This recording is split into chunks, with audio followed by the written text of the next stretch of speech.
put all of our lessons that we've had so far to the test. Now, we are going to start off with a series of non business case prompts so that we can really focus in on frameworking and the skills required for frameworking. Okay. Instead of getting distracted with all the business topics and all of that noise, let's just boil it down to the essence. Let's take some non-business prompts and really work through how to be MECE, how to be structured, objective driven, right? How to create a project plan, so to speak. So the first prompt I'm going to give you is as follows. You are a robber or a thief. You are exiting a train station, and in front of you, you see a bakery, a flower shop, and a pizzeria. How do you decide which one to rob? I want you to take a few minutes and actually spend some time thinking through this problem.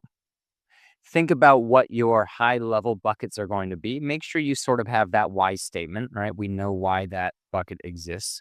Come up with those buckets and then even try to go further and think about what you might have underneath each bucket, what you might have in terms of a substructure.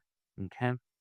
So take a minute now, create that framework, and come back when and only when you are ready to hear the answer. How did you go?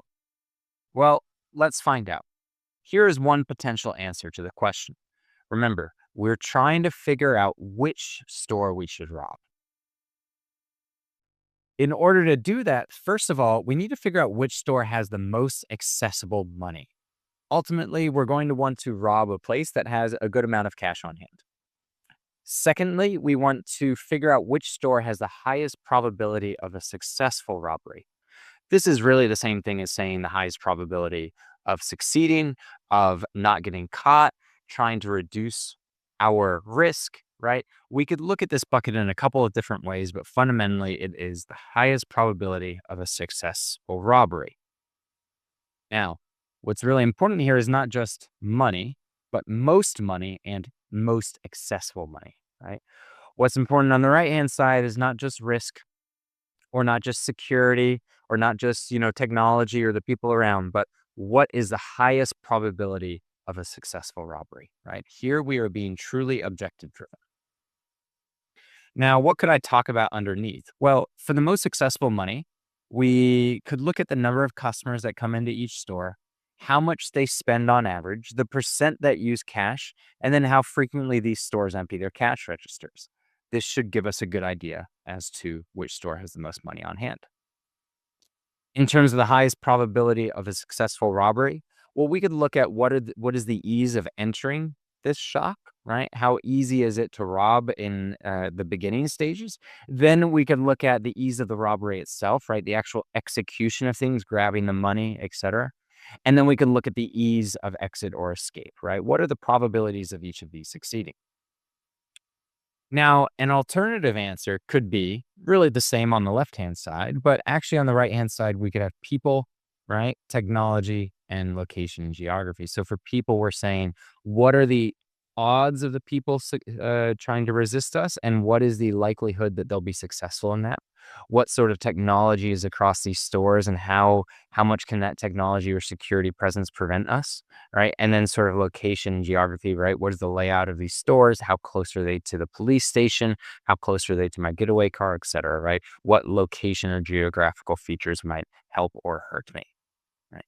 If you wanted to go really sophisticated, you could actually go to the last sub series of sub buckets: ease of entry, ease of robbery, and ease of escape, and then even articulate how you're going to assess entry, robbery, and the exit.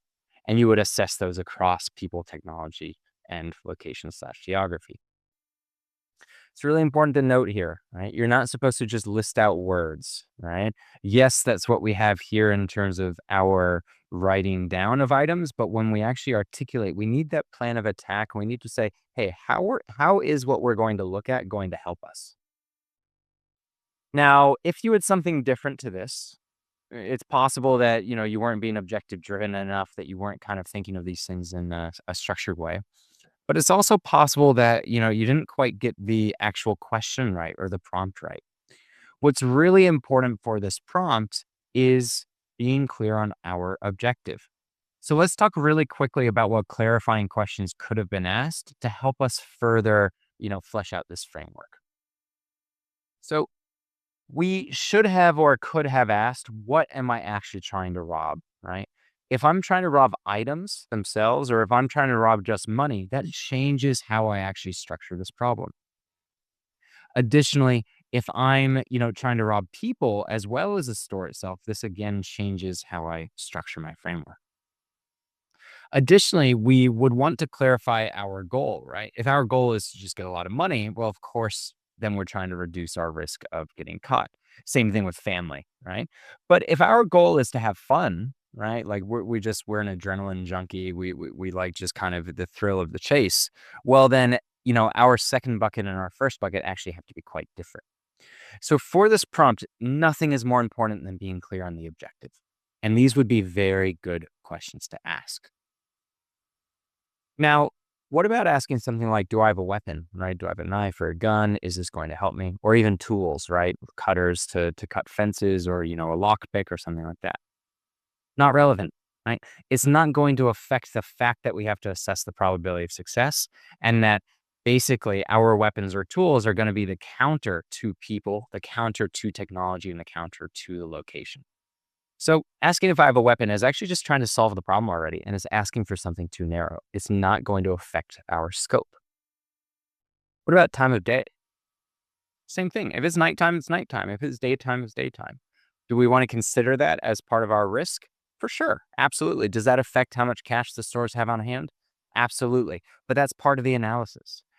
Asking this question and getting the answer, it's daytime or it's nighttime, it's the afternoon, is not going to fundamentally affect our framework. Therefore, it's a wasted question.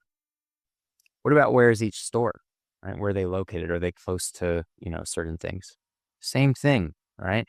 In my framework, in my project, I'm going to have to go and assess this. Knowing that one is over here and one is over there before I even build out my project, right, isn't going to change much. Similarly, is there a police station nearby? If I say yes, that increases the risk. If I say no, that reduces the risk. And it is really just that simple. It doesn't change my project plan. And therefore, again, it's a wasted question. So when you're thinking about the subsequent prompts and frameworks, make sure that you're really thinking through, what do I need to know and what do I not need to know? This is going to affect how you then create your framework. And in subsequent prompts, I will be sure to give you some of these clarifying questions. But this is good food for thought in terms of when you actually begin your casing.